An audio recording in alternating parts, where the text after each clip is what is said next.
This is the famous Icona series from Ferrari. They are so exclusive that you actually had to be invited by Ferrari in order to be able to buy one. And today I'm going to do something that even Ferrari collectors very rarely get to do. I'm going to drive these cars on the road. I'm super excited, but also a little bit nervous. I'm Matt Watson, and you're watching Carwow.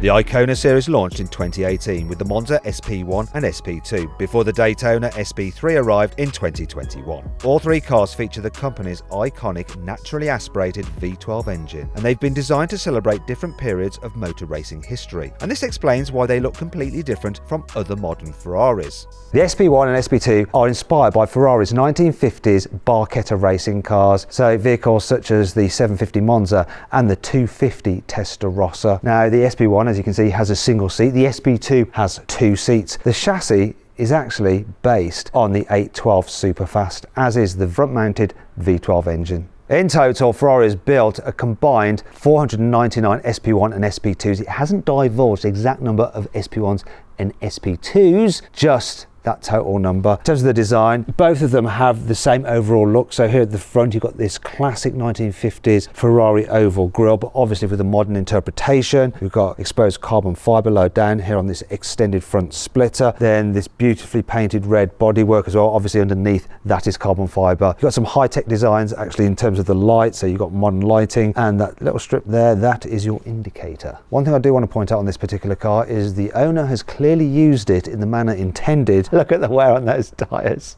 From the side you can see one of the key features of the SP1, which is what this car is, and the SP2 over there, and it's the clamshell bonnet. It's just absolutely huge. Now one of the features I really love is this beautiful hand painted optional Ferrari crest on the wings. Look at that, it's just it's so intricate. It seems like a fairly small detail, but these take around 8 hours to apply. The option costs £7,280 on the Ferrari Purosangue I reviewed last year, but it was probably even more on these ultra exclusive Icona models.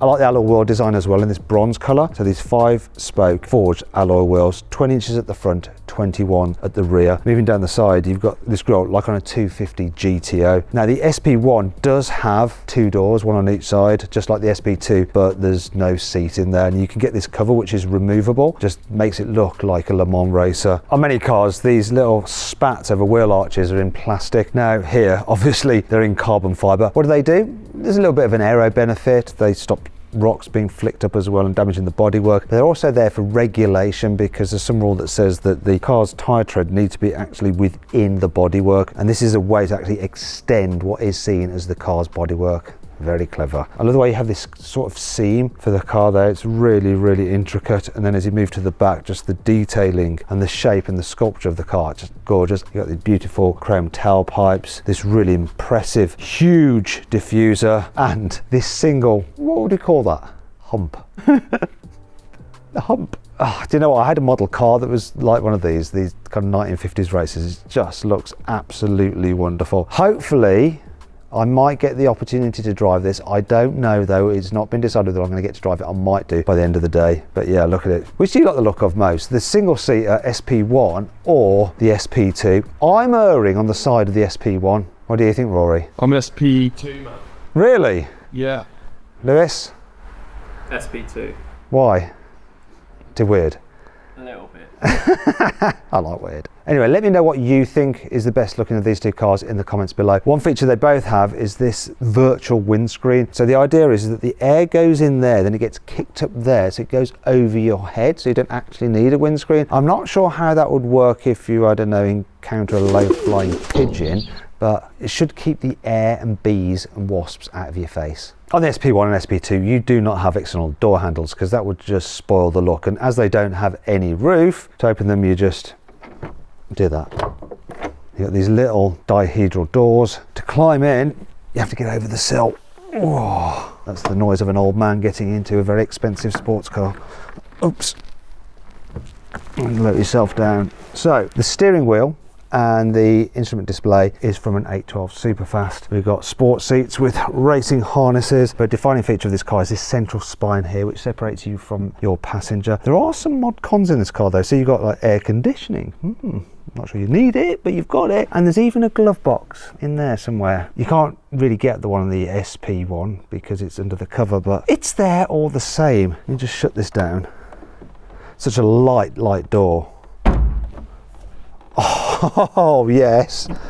I've got short legs. This feels truly special. And then you've got this rear view mirror that is attached to the spine. There's also a little velvet lined key slot there where you put your key in. There's also this strap here. Your passenger. Funny, isn't it? What a very special thing this is to sit in. Oh, I can't wait to drive it. You know what, Lewis? Look, you can come as a passenger with me in this car. You've even got your own little aero screen there. What do you think? You come in, you don't sound too excited. It's going to mess up your hair, isn't it? I've got to show you the engine on this car and how you access it. So you have to put your hand in this vent here, fill around for a hole, get your finger in the hole, and then you just pull down on a lever and it'll release a catch. Then you need help from somebody else who's crouching down weirdly over there. Because this is a two-person job, then you lift the... Oh, wait. No, I haven't done it quite right. Oh, gosh. Where is it? Where's the hole? Can't find the hole. Where is the hole? There's the hole. Right, here we go. Ready? Yeah, let's do it. Right. Oh, look at that. There's something cool just the way you have this deck here that leads into the engine. So nice. So the engine, right? It's a 6.5 litre naturally aspirated V12, 810 horsepower, 720 newton meters of torque, driving the rear wheels only for a 7-speed dual clutch automatic gearbox. That is the same system as the 812 Superfast. It's basically what it is underneath the skin, though they have reprogrammed the gear shifts apparently. Look at it. You might think this SP1 is not a very practical car, but it does have a boot on it. So if I press this button here, it releases the rear deck. And when I lift this up, once again, huge cover. You have an okay sized boot for a car of this kind. You'll notice in here, you've got the plaque which details all the car's spec. And what do we have here? Monza SP1. Is that for one of those things that like people put around their toilets in like the 1980s? Actually, I think I know what it's for. If you come with me, I will show you. Right, so this should fit in here, so it's for the driver's footwell, and that cutout is because there's this thing in the floor. I'm wondering what that is exactly for. Is that like a drainage plug if it gets filled with water? I don't know. Any ideas? But that's not the only interesting feature that's unique to these open-top Ferraris. Before I drive the SP2, I just need to show you something about it. So, look, in here, you have these rather lovely leather-clad helmets. So put these on and you keep all the wind and insects out of your face. But I'm not going to wear that. I want the wind in my hair. So I'm just going to don my sunglasses and hope that a bird doesn't fly into my face. Bizarrely, while I'd rather own an SP3, I'm a bit more excited about driving this one. Never driven anything like this before, just no windscreen. Let's do a start. Oh yeah. I think I'm going to turn the heating up. There we go, blast the heating.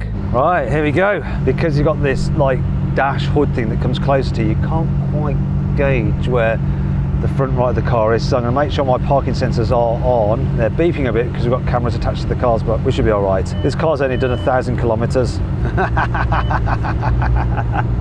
This is special, this is already. Let's go bumpy road mode.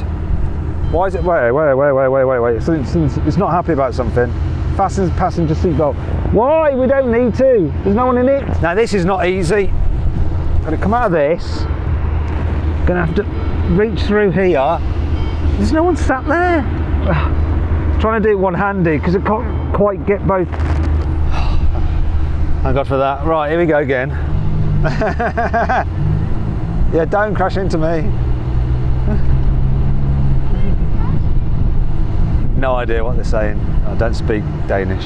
I didn't realise it was quite so cold outside. I've got a chill in my cheeks. Oh my God, and you hear everything, the surroundings.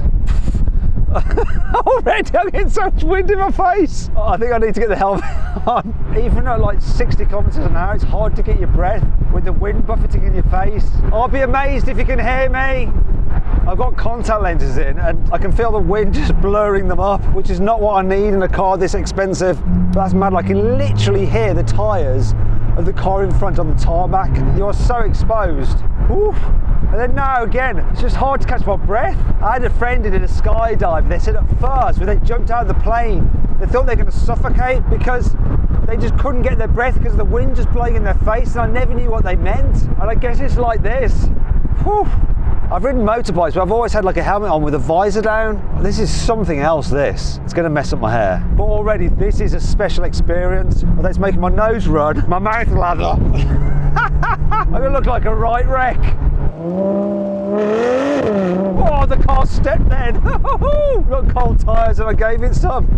Now this is where it's gonna get cold for me. Oh no. I can't breathe. I'm not doing 110, oh my God.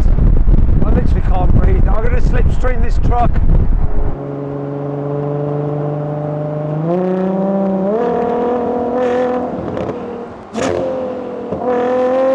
Oh yes. I mean, this is just a mad experience.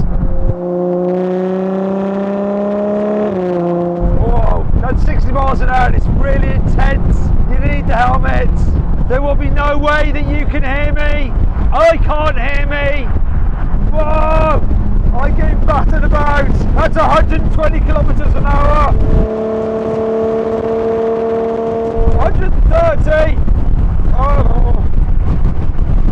That screen doesn't work. Thank God we're getting off the motorway. This was just stupid driving that helmet. Oh my God, look at my hair. Look at my hair. My face feels like it's been exfoliated. Oh my God. You don't even have to be going very quick and it gets uncomfortable. Oh, I feel a bit dizzy from the battering from the wind. Woo, this speed's okay. It has that darting light steering that you expect from an A12, but I'm not really compelled to thrash the ass off this car just because it's going to be too overwhelming. The acceleration, the wind, too much going on. But let's have a few.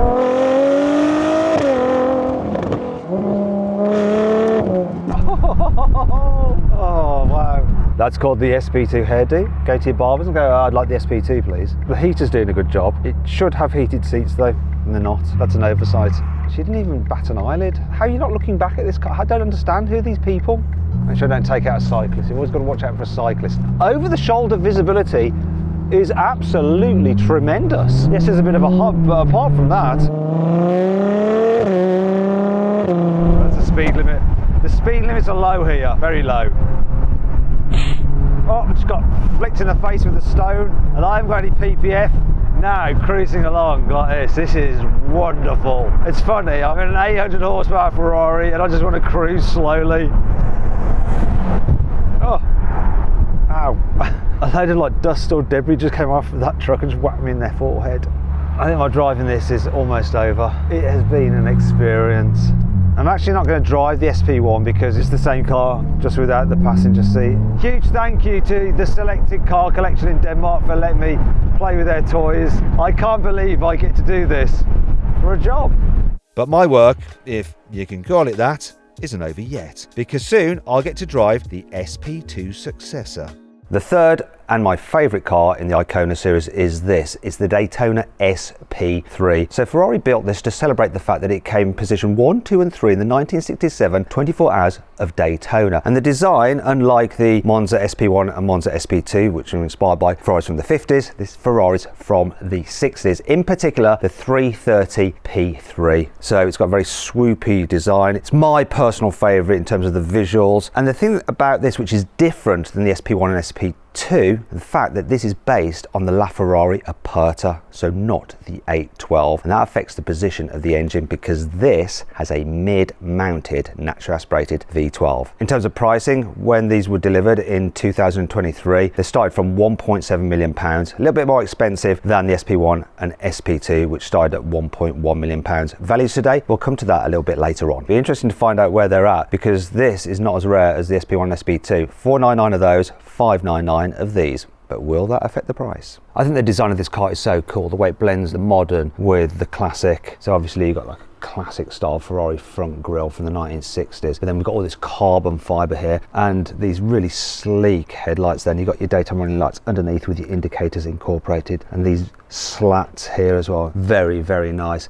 Then we've got a whole lot aero thing going on. So the air goes in the front there, and then it comes up out of this bonnet vent and goes over the wing. Stunning though, isn't it, from the front? From the side, you can see how this car's bubble cabin with wraparound windscreen is very similar to those on the P3 from the 1960s. And you've got a single windscreen wiper as well. Now I want to show you the aero. So we talked about the air coming out over there. Well, it then goes into this vent in the door. And if I open the door, you'll see that it actually goes through a tunnel into the door, then into here and into the engine bay to feed air into the engine and the radiators. You also have vents here that go from the wheel well and on the lower portion of the door to release high pressure air from under the wheel well so you don't get too much lift. Then if you look here, you'll see that we've got a fabric roof. This is the roof to take with you if you're going for a drive. The car actually comes with a carbon fibre roof as well. Moving down the back, you've got the engine area here, because obviously that's where your V12 is. And we have some more vents that let out hot air from the engine bay. Alloy wheel sizes, you've got 21s at the back and 20s at the front. And like with the SP1 and SP2, you've got 5 spokes. So this design is specific to the SP3. And all the cars, obviously being Ferraris, they have carbon ceramic brakes as standard. Coming around the back, I mean, this for me is the real design centerpiece of the car. Huge rear with these slats. I mean, the width of this car is quite impressive. It's over 2 meters wide. Then you've got these twin exhaust pipes and a really intricate rear diffuser. I think this is an amazing looking car.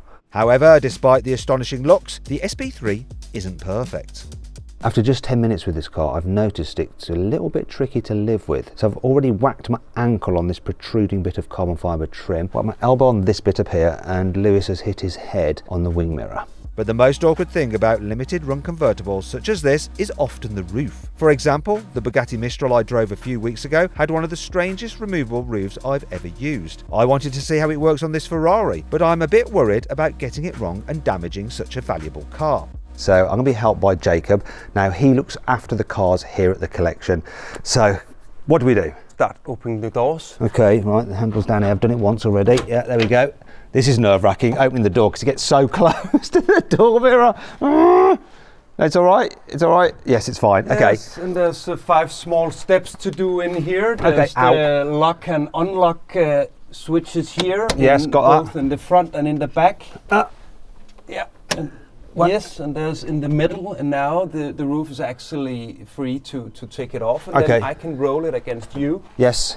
And then you can lift it off. Why are you sending the expensive bits my way? Because you have to experience it, to feel the energy from the roof. The fear. Right, great, thank you. Now it's ready to take off. Do you know what, this is very similar to removing the roof on my Honda S660. Must be the same producer. Yeah, do you want to swap cars? Right, this is, right, I need to concentrate. Mind your head. Move away from the car very carefully. Let's just put it down here and move out of the way.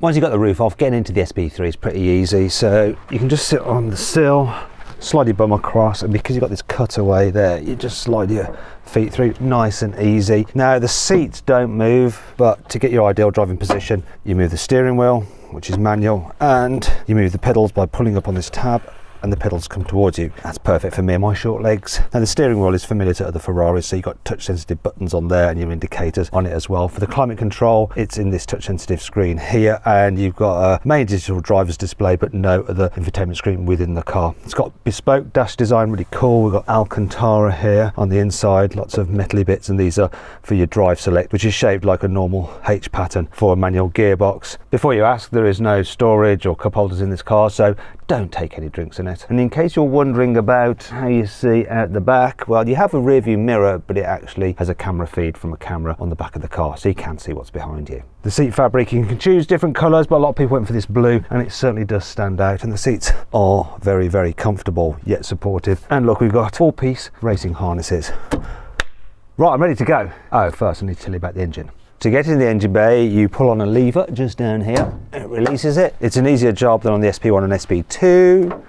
Just lift it up from the middle, and there we have it. Once again, a 6.5 litre naturally aspirated V12, but rather than being from the normal 812, it's from the 812 V12 Competizione. So we have 700 Newton meters, a bit less than the SP1 and SP2. The trade-off is more horsepower, 840 horsepower. Now, it's had to be reconfigured slightly because obviously it normally resides in a front engine car, so they've had to change the exhaust and inlet manifold because it's mounted in the middle of the car. We've got 7-speed dual clutch automatic gearbox and rear wheel drive. I already got a taste of what this car can do when I drag raced a different SP3 against a Pagani Huayra, but that was in a controlled environment with no traffic, and I'm a bit worried about damaging this incredible machine when I drive it on public roads.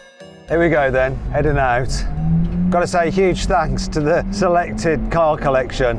Getting to do this is a real privilege. I'm not going to mess around, I'm going to get straight into race mode, but we'll be keeping the stability control on. Got to remember, Ferrari, indicators on the wheel, and I'm indicating the wrong way already. Now I've got to be careful with the speed limits. They are super strict here in Denmark.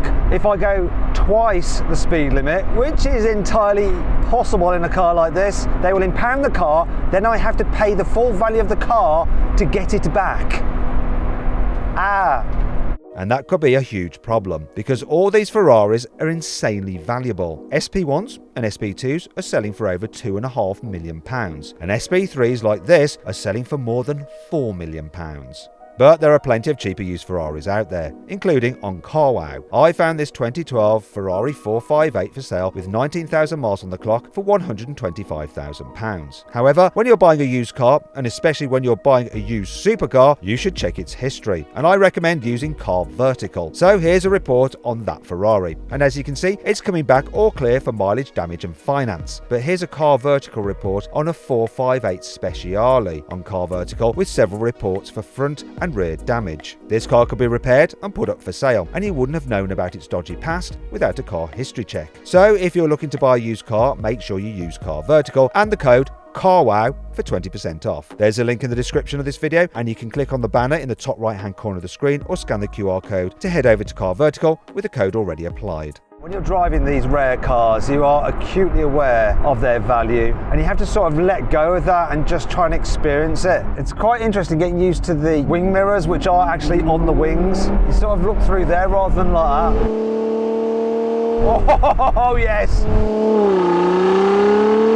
Oh, that beautiful naturally aspirated V12. Not going to lie, this feels super easy to drive. The suspension on these Ferraris is really nice and compliant. To be fair though, these Danish roads are rather better than the roads we have in the UK. However, there are some problems these well-kept roads aren't immune to. Oh great, this is just what we want. Looks like they've shut the motorway. Magic. They don't take your car off you in Denmark, do they, if you rev your engine while you're stationary? They don't, no. Let's do some of that then. Hello. Hello. You okay? Yeah, it's good. The highway is closed. Oh, good. Because I think it's, the cable on the road is falling down. Oh, really? Yeah. Oh, no. About 30 minutes ago, I heard it in the radio. Right. And they've just shut the road? Yeah. Oh. Well, this is fun. Yeah. I've got the right car to be sat outside in the sun, though. Yeah. Not raining. Yeah. Not raining yet. Yeah. Have we brought the roof with us? No, we don't have. Clearly, I hadn't learnt my lesson from the last time I travelled in a convertible supercar, because when I got to ride in a unique $10 million Pagani Zonda, a sudden thunderstorm nearly caused serious water damage to its bespoke interior. We only managed to keep it safe by outrunning the rain on the German Autobahn. If a similar thing happened here, I'd be stuck in traffic with no way to protect this Ferrari's cabin. However, I was about to get some good news. No road again. They've opened the road again, we're all right.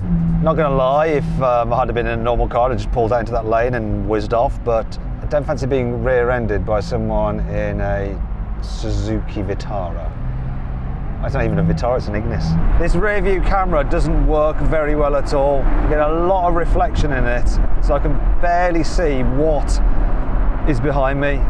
And things in this mirror look closer than they actually are.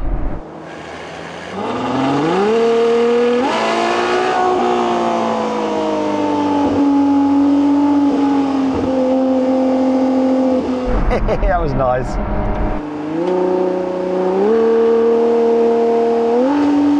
just unnecessarily kicking down the gears to hear some noise. I mean, this revs past 9,000 RPM. Whoa! Oh yes! Oh! Oh! Wow!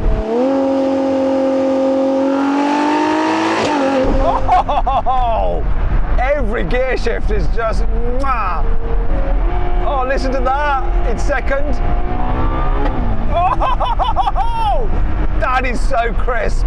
How does this car make driving in a straight line at the speed limit so enjoyable? I'm just playing the engine like a musical instrument. And those gear shifts. Oh, yes, you will look in your Tesla. This is like the total opposite to that Tesla Model Y. I don't know what it is about Ferraris. It's maybe the way that the chassis feels stiff and the suspension feels compliant and the steering is really responsive, but they have a certain lightness to the way that they feel. And they're really light on their toes, and the engines are the same. It's just something about them, and this car, very much so in particular, just has a special feel to it. It feels like an athlete, feels unique. And there's one crucial reason why. Yes, the SP3 uses the same basic chassis as the LaFerrari Aperta, but crucially, it doesn't have that car's complicated hybrid system. Sure, you can still buy a non-hybrid V12 in the Pura Sangue and a 12-cylindry, but every mid-engine Ferrari currently on sale has some form of hybrid V8 or V6, and that includes the new F80 Hypercar. So it seems unlikely there'll be another Icona car quite like the glorious SP3. In fact, it could be the final mid-engined, naturally aspirated V12 car Ferrari ever makes. And that's not all, because even Ferrari is committing to some kind of electric future, because it just revealed a 1000 horsepower quad motor platform that will underpin its new Electrica EV. Electric cars can provide performance, they really can. I've driven this Xiaomi Sorry, there is no current destination. Yeah, it doesn't like me talking about Xiaomis. And the performance from that is better than any Ferrari I've driven. But the experience you get from a car such as this, the way it makes you feel, the interaction, the noise, it's not all about performance. Performance is important, but you just need a certain amount. I guess it's a little bit like wealth. You only need a certain amount of wealth, and then your standard of living doesn't really get that much better. And I think that's the thing with internal combustion engine cars. They give you sufficient performance, but they give you so much more. And I find that the more and more I drive like these rare and unique cars, the way they give you this level of emotion that you don't get from normal cars, and certainly not from electric cars. You can just see that the value of these collectible items going up and up and up and up. This has been a blast. Brief, but very enjoyable. I couldn't have picked a better day for it either. You know, I said I wasn't going to bother driving the SP1 because it's the same as the SP2. I sort of lied, because I figured even though it's the same car, pretty much, I'm not going to come and have the opportunity to drive all three Icona vehicles and not drive all three. So I'm now driving all three. Be stupid not to. And I've got to say, the more time I can spend experiencing this, the better. Now, I didn't actually expect to drive this one because no one from the selected car collection have actually driven it yet. It's just been delivered. It's only done 672 kilometers. I'm the first person who's got to drive it. I can't believe it. What a privilege.